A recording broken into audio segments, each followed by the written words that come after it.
Hello நண்பா, welcome back. இன்றைக்கி நம்ம என்ன பார்க்கணும்னா சீல எப்படி நம்ம கமெண்ட்ஸ் கொடுக்குறதுன்னு பார்க்க போகிறோம். அதுக்கு முன்னாடி மென்ஷன் பண்ணுவோம், ஸ்டேட்மெண்ட்டை பிரிண்ட் பண்ணுவோம். Printf hello welcome to C பென்சில்னா குழம்பு முடிச்சிடும். இப்போ என்னென்னா கமெண்ட்ஸ்னால் என்னென்னா நம்மளுக்கு வந்து இப்போ நம்ம ஒரு கோடு எழுதியிருக்கோம். அதை இன்னொருத்தவங்க வாசிக்கும் போது அந்த கோடு என்னென்ன அதில் இருக்க என்னென்னு தெரியும்னா நம்ம சிம்பிளாக இங்கிலீஷில் எழுதுகிற மாதிரி எழுதிக்கலாம். ஆனால் பைத்தான் கம்பைலர் வந்து அதை கம்பைல் பண்ணாது, சிம்பிளாக அதை லீவ் பண்ணிடும். ஃபஸ்ட்டு கமெண்ட் கொடுக்க ஒரு பேக் / ஒரு ஸ்டார் கொடுத்துட்டு இப்போ இதில் என்ன கொடுத்தாலும் இதில் கமெண்ட் தான். This function is used to print on டிஸ்பிளேன்னு இந்த ஃபங்க்ஷன் என்ன செய்ய போது நம்ம சிம்பிளாக எழுதியிருக்கோம். இதை அதே மாதிரி ஒரு ஸ்டார் ஒரு பேக் / கொடுத்தோம்னா இப்போ இது கமெண்ட். இப்போ ரன்புட்டில் அவுட் பண்ணி பார்த்தீங்கன்னா ஹலோ வெல்கம் டு சி மட்டும் தான் வரும். இந்த கமெண்ட் லைன் வந்து கம்பைலர் வந்து கண்டுக்காது.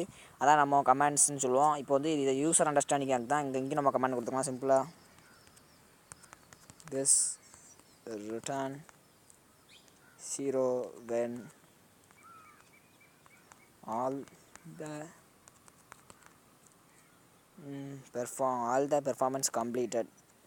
எல்லா வேலையும் முடிச்சதுக்கப்புறம் அந்த ரிட்டர்ன் 0 ரிட்டர்ன் பண்ணும். performance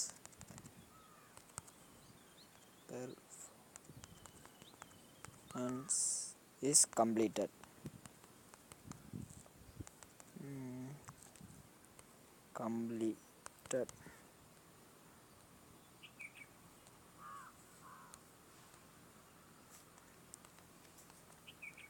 பென்சில்னா அதே மாதிரி க்ளோஸ் பண்ணிடணும்.